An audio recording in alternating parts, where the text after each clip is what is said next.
Here with Southern Connecticut State University senior Matt Sorena. And Matt, the team had the opportunity to finally get out there and compete for the first time last weekend after a few weeks of preseason training. What was the team's approach of finally being able to get out there and compete for that first time?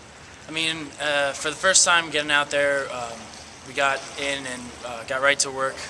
It was encouraging to see how the new coming freshmen were going to compete for the first time. It was good to see that they had heart and we had a really good team spirit.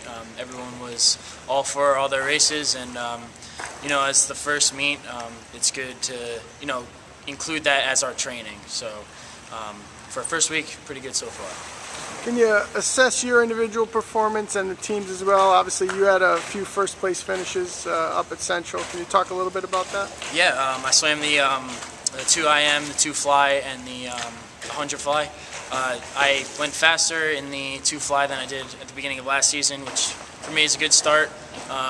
Looks promising for anything at the end of the year. Other events as well. And for the team, awesome performances, especially from incoming athletes. A bunch of our seniors also pulled other first-place finishes.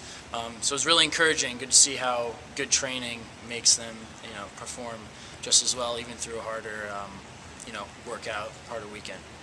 This weekend, heading down to Rutgers for the Werblin Invite. Certainly you're familiar with that here for the last few years. What do you expect out of the team here this weekend? Rutgers is our first stay-away meet, first 2-day real, challenging meet, I would have to say.